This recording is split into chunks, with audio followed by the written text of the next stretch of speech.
adúpẹ́ fún orí ọ̀fẹ́ tọ́lọ́run tó fún wa láti rí ìsinmi òní. Mo gbàdúrà pé ìsinmi òní kò ní jẹ́ àṣemọ fún wa láì ní fi àkókò ṣòfò. Nítorí dúró ó ti gbìnà yá báyìí. Mo sì gbàdúrà pé lágbára Ọlọ́run ìbùkún ètò alẹ́ òní yóò tẹ ẹnì kọ̀ọ̀kan wa lọ́wọ́, a ó sì rí gbà. Mo fẹ́ ká jókòó dáadáa pàápàá láti gbọ́ ìtàn orin ìtàní fún wa lálẹ́. Bàbá Yídóborí Òjó àti mọ̀mọ́ Yídóborí Òjó wọ́n wà níbí. Rí pé mo ti kéde lọ́jọ́ ìjẹjọ́ pé àwọn ló kàn. Ọjọ́ mẹ́jọ ló kàn Sàjá Baptist Church. Dikin Sunday Akínọlá láti Ayégun Baptist Church àwọn náà wà níbí. Àwọn ni wọ́n bá mi ka ìtàn alẹ́ òní. Lórúkọ Jésù ìbùkún sì yóò tẹ̀ wá lọ́wọ́, a ó sì rí àánú gbà. Orin àkọ́kọ́ tẹ́ ẹ bá mi sí nítorí àkókò. Ẹ bá mi wo ìwé orin denomination yín, ẹ sì sí mo fẹ́ ọ nígbà gbogbo, mo fẹ́ ọ nígbà gbogbo, Olúwa olóore. I need thee every hour. Bàbá ọkọ̀ ohun ti àwọn ará Ghana àbí wọn Ghana team ohun tí àwọn ará Ghana máa ń lò àwọn lọ́dọ̀ àwọn lọ́hùn bẹ́ẹ̀ pé bàbá gbé bẹ́ẹ̀ a sì lo etí ìwé orin ti Baptist tó fún wa, so a mọ̀ ṣe ní láǹfibọ̀ a ó sì ṣe ẹsẹ̀ mẹ́rin agbára Ọlọ́run. Ó yá bàbá.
Wákàtí gbogbo, gbogbo, mi ò lè gbà lá, mo wá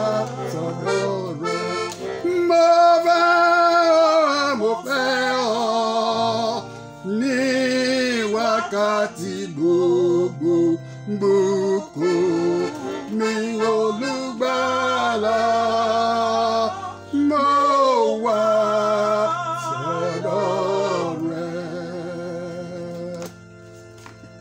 ẹ̀yin náà rí i pé gbọ́ngbọ́n kan sí àdúpẹ́ o bàbá àti màmá ẹ̀mí yóò gùn lórúkọ Jésù ẹ pẹ́ fún wa.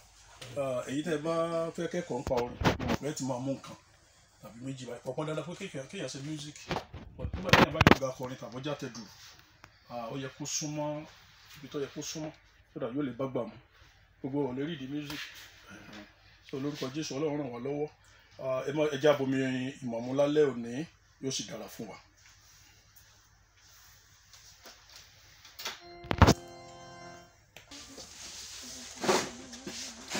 àwọn náà ni àwọn ọmọ ọmọ àwọn ọkọ ọmọ àwọn aya ọmọ àti àwọn àna bàbá wa Díákónì Abraham Ọládòyè Ayégbọ́yìn bàbá tí gbogbo èèyàn mọ̀ sí A.O. Ayégbọ́yìn díákónì ni wọ́n jẹ́ ìlú mọ̀ọ́ká àwọn ni olóríire tí Ọlọ́run tún fún ní orí ọ̀fẹ́ mìíràn láti tún ṣe àyájọ́ ọjọ́ ìbí wọn mìíràn lókè pẹ̀ pẹ̀lú ayọ̀ àti inú dídùn èyí tí ọjọ́ náà sì tún kò ní òní tí í ṣe ọjọ́ ìkẹrìnlá oṣù kejì ọdún 2021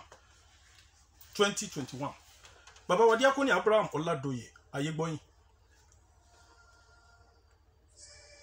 àwọn ọmọ yín ayọ̀ ọmọ yín ọkọ ọmọ yín wọ́n kí yín kú oríire lálẹ́ òní pàápàá lọ́jọ́ òní pé ẹ kú oríire pé ọ̀pọ̀ ọdún lẹ ṣe wọ́n ní lórí bàbá wa Díákónì Abraham Ọládòyè Ayégbọ́yìn àwọn fi ọpẹ́ ìyìn àti ògo fún Ọlọ́run bàbá ọmọ ẹ̀mí mímọ́ pé ọjọ́ ìbí bàbá náà tó ṣe ojú ẹ̀mí wọn lónìí gbogbo wọn ló ń fò fáyọ̀ lónìí pàápàá nínú ilé Ọlọ́run Ìdí-Òro Baptist Church tí wọ́n sì gbàdúrà fún bàbá wọn pé kí Ọlọ́run túbọ̀ bá àwọn fún bàbá Díkìn Abraham Ọládòyè Ayégbọ́yìn ní ẹ̀mí gígùn àti àlàáfíà ara àti ìfọ̀kànbalẹ̀ sí a sì gbàdúrà pé lórúkọ bàbá ọmọ àti ẹ̀mí mọ́ bẹ́ẹ̀ ni yóò rí àwọn ènìyàn wọ̀nyí fi gbogbo ẹnu pé bàbá Díkìn Abraham Ọládòyè Ayégbọ́yìn ní uncommon father kí ni ohun tí wọ́n rí láyé bàbá wọn yìí tí wọ́n fi gbàdúrà ẹ̀mí gígùn àti àlàáfíà sí fún wọn lónìí wọ́n rí bàbá Díkìn A.O. Ayégbọ́yìn gẹ́gẹ́ bí ẹni tí ó bẹ̀rù Ọlọ́run ọ̀rẹ́ gbogbo ènìyàn olótìtú ènìyàn ikọ̀ ìtẹ̀síwájú alákìtìyàn rere ẹni tó lawọ́ ọlọ́kàn tútù àti bẹ́ẹ̀ bẹ́ẹ̀ lọ èyí ni ó jẹ́ ayọ̀ àwọn ọmọ aya ọmọ ọkọ ọmọ bàbá wa Díákónì Abraham Ọládòyè Ayégbọ́yìn nínú ọ̀rọ̀ tí wọ́n sọ yìí gan lèmi gangan ti wá rí i pé oníwà ìrẹ̀lẹ̀ ni bàbá Ayégbọ́yìn jẹ́ torí pé mo rántí pé nígbà tí mò ń wo fọ́tò ìkómọjáde mi bàbá Ayégbọ́yìn wọ́n fi àyè sílẹ̀ fún àwọn èèyàn láti jókòó èyí tí àwọn pẹ̀lú sí bẹ̀rẹ̀ báyìí níbẹ̀rẹ̀ ni wọ́n wà tí wọ́n ti ya fọ́tò náà àdúpẹ́ fún ìgbé ayé rere tí ẹ̀ ń gbé àwa gbàdúrà fún yín lórí ètò yìí lálẹ́ òní pé ẹ̀mí yóò gùn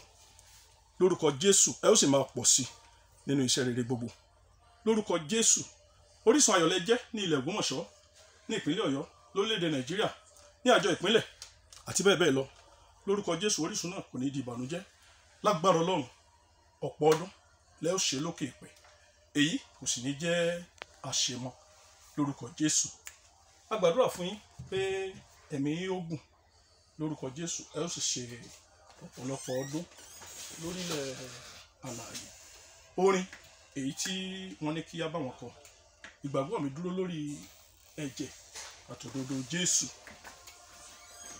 afẹ́kẹ́ ṣàtúnṣe níbi tí ẹ bá ti ń ṣe àṣìṣe níbi orin.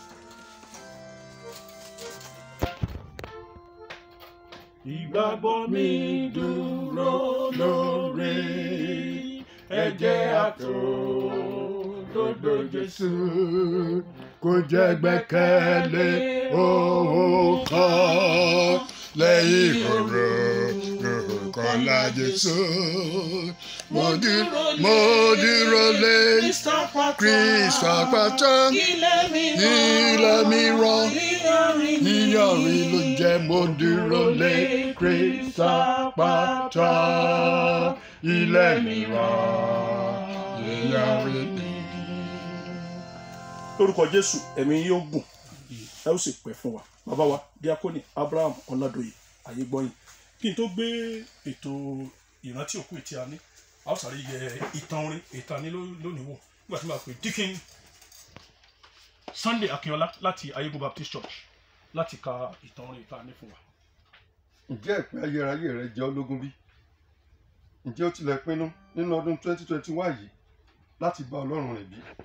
Bí o kò bá tíì ṣe bẹ́ẹ̀, jẹ́ kí a jọ ṣe àgbéyẹ̀wò orin Broadman Hymnal, Baptist Hymnal, The Kingdom Come 429.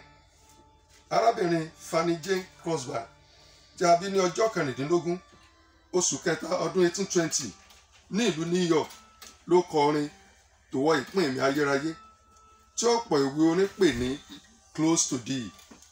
Gẹ́gẹ́ bí a sì mọ̀ pé àkókò òtútù ní a bí, èyí jẹ́ kí ó ní ìṣòro nípa ojú láti ọmọ ọ̀sẹ̀ 6.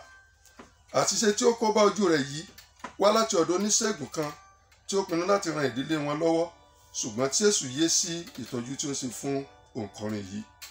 Ọmọ ọdún 8 ni ó wà tí ó fi kọ ìwé àkọ́kọ́ rẹ̀ tí ó sọ pé, mo jẹ́ ẹni tí ó ní inú dídùn, bí ó tilẹ̀ jẹ́ pé mi ò lè ríran. Mo gbà wípé ní ilé ayé yìí èmi yóò ní ìtẹ́lọ́rùn. Ọ̀pọ̀ ìbùkún ni mò ń gbádùn tí ẹlòmíràn kò rí. Láti sọkún tàbí banújẹ́ pé mo fọ́ lójú, èmi kò ní sí bẹ́ẹ̀. Ìyá rẹ̀ kò rí ààyè láti tọ́jú rẹ̀. Èyí ló mú kí ó fà á lé ìyá àgbà rẹ̀ lọ́wọ́. Ìyá yìí ni Ọlọ́run lò láti máa tọ́ sọ́nà. Ìyá yìí sì bẹ̀rẹ̀ sí ní mú inú òǹkọrin yìí dùn. Mo gbàdúrà pé ìṣòro yòówù tí a lè máa là kọjá lọ́wọ́lọ́wọ́, Ọlọ́run yóò rán olóore sí wa. A ó sì bọ́ kúrò nínú rẹ̀ lórúkọ Jésù. Kí ni ó mú ọ̀rọ̀ orin Olúwa kí n bá ọ rìn wá sọ́kàn Fanny Jane Crosby òǹkọrin yìí?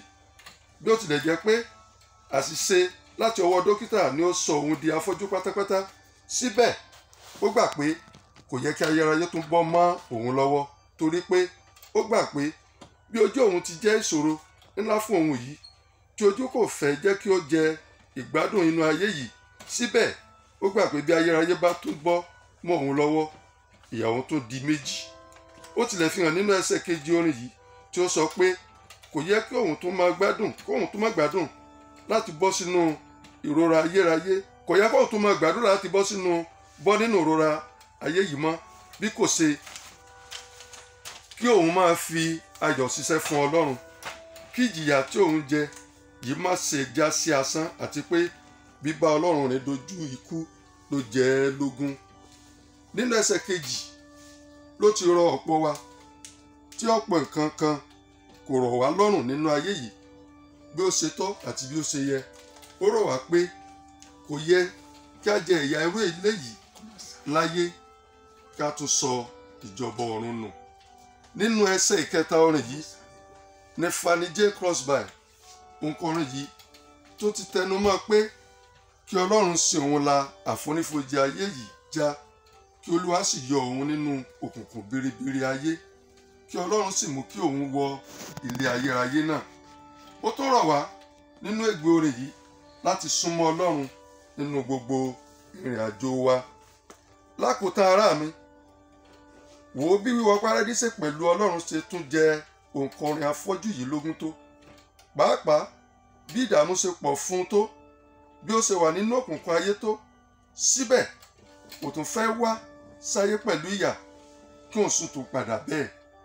Ǹjẹ́ ìwọ pinnu láti ṣe èyí? Ọ̀pọ̀ wa wà nínú ìyọnu kan bí irú èyí.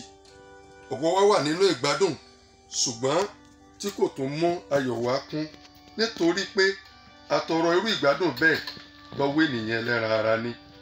Kí ló dé tí o kò ní pinnu láti fi ìwà jọ òǹkọrin yìí? Ní ìpinnu láti bá Ọlọ́run rìn bíi ti òǹkọrin yìí. Ohun tí ó ń pè ní ìṣòro yìí lè padà di ọ̀rọ̀ ìtàn láìpẹ́. Bí o bá pinnu láti ṣe yìí, darapọ̀ mọ́ bàbá wa Yídóborí Òjó kí a jọ bá Ọlọ́run rìn nínú orin yìí.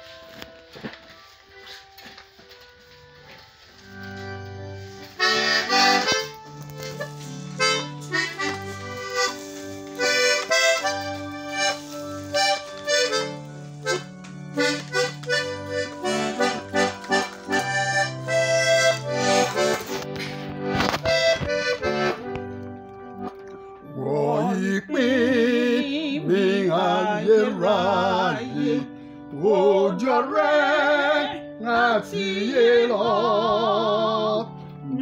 Gbogbo ìrìn àjò mi Olúwa kí n bá ọ rìn. Súnmọ́, súnmọ́, súnmọ́, súnmọ́. Gbogbo ìrìn àjò mi Olúwa kí n bá ọ rìn.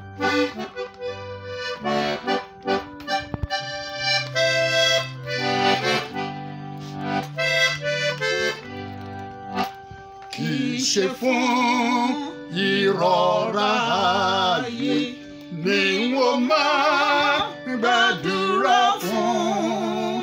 Kì í fayọ̀ ṣiṣẹ́ kí n jìyà ṣáàjẹ́ kí lè bá ọ rìn.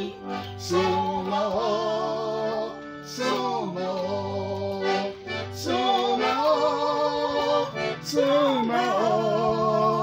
Kì í fayọ̀ ṣiṣẹ́ kí n jìyà ṣáàjẹ́ kí lè bá ọ rìn.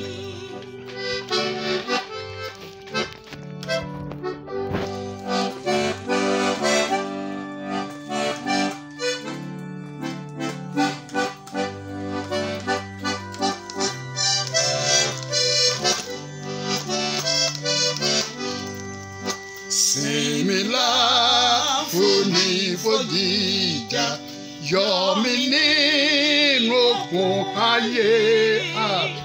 Olúwa jẹ́ kí n bá ọ wọ ilé ayérayé náà. Súnmọ́, súnmọ́, súnmọ́, súnmọ́. Olúwa jẹ́ kí n bá wọ ilé ayérayé náà. Olúwa jẹ́ kí n bá wọ ilé ayérayé náà. Wọ ìpín mi ayérayé ojú rẹ̀ àti iye lọ. Nu gbogbo ìrìn àjò mi Olúwa kí n bá ọ rìn. Súnmọ́, súnmọ́, súnmọ́, súnmọ́. Nu gbogbo ìrìn àjò mi Olúwa kí n bá ọ rìn. Ṣé ẹ rí i pé àwa kan ò fẹ́ kí bàbá dá lé mọ́? Adúpẹ́ o. Bí bàbá ṣe wà ní 80 nígbà táwọn ọmọ wa bá wọn nígbà fún wa kọ́lẹ́jì fún assignment. Bàbá ló ń sáǹdì sí ni. Lórúkọ Jésù ẹ̀mí yóò gùn. Mo rò pé ìwọ ọ̀gá akọrin atẹ̀dùró ti rí nǹkan mú. Lórúkọ Jésù a ó ṣe rere o. Adúpẹ́ lọ yín bàbá. Yín sáré ṣe torí àwọn èèyàn wò wá ní Facebook. Especially àwọn tó ní ìrántí tí mo fẹ́ ṣe yìí wọ́n á fẹ́ kí wọ́n tú síta. Ẹ̀yin tẹ́ ẹ bá tún fẹ́ béèrè ẹ pé Mr. Sunday Akande wọ́n pe nọ́mbà wọn so that ẹ lè rí wò ẹ lè gbà direct. Ìrántí ọdún kan ẹni re tí ó papòdà. Ta ni ẹni re tí à ń sọ? Àwọn náà ni ọ̀kan nínú àwọn second class ọba àwọn onípò kejì. Olóògbé ọba Solomon Alabi Oyèlẹ́rù kejì di Alábọ̀ of Orílẹ̀ Abú. Olóògbé ọba Solomon Alabi Oyèlẹ́rù kejì Alábọ̀ of Orílẹ̀ Abú Ògoolúwa local government Ọ̀yọ́ state. Bàbá wa ọba jẹ́ ọmọ ìjọ First Baptist Church Ilé Abú. Wọ́n ṣe akápò ìjọ àti olùkọ́ ilé ẹ̀kọ́ ọjọ́ ìsinmi fún ọ̀pọ̀ ọdún nínú ìjọ yìí.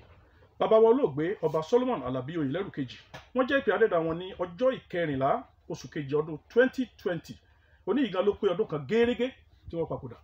Ọlọ́run pèsè aya tí ó bẹ̀rù Olúwa fún wọn nígbà ayé wọn tí í ṣe olóògbé olórí Comfort Àdùkẹ́ Táyélolú Oyèlẹ́rù. Ọlọ́run ti pàṣẹ ìyá rere yìí pèsè àwọn ọmọ tí ó dára tí ó sì wúni fún wọn. Ọ̀kan nínú ohun tí ó jẹ́ ayọ̀ àwọn ọmọ wọ̀nyí ni tí wọ́n sì fi gbà láti ṣe ìrántí ọdún kan bàbá wọn tí ó pé lónìí ni pé bàbá kò fi ẹ̀kọ́ ìwé dùn ọ̀kankan nínú àwọn ọmọ wọn. Wọ́n jẹ́ àgbẹ̀ kí Ọlọ́run tó pè wọ́n sí ipò ọba ti orílẹ̀ Abú ní ọdún 1999.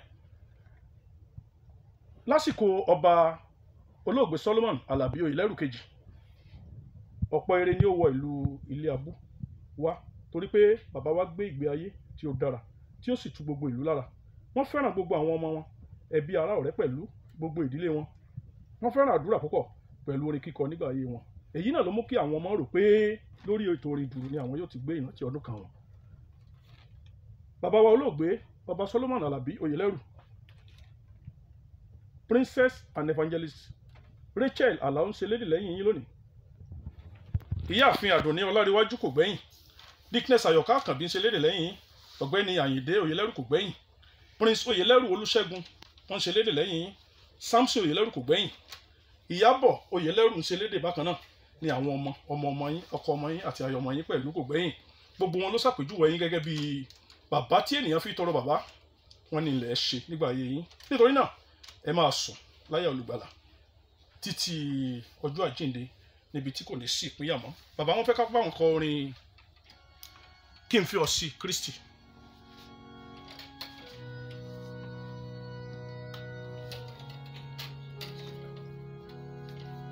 Ṣé ẹ rántí?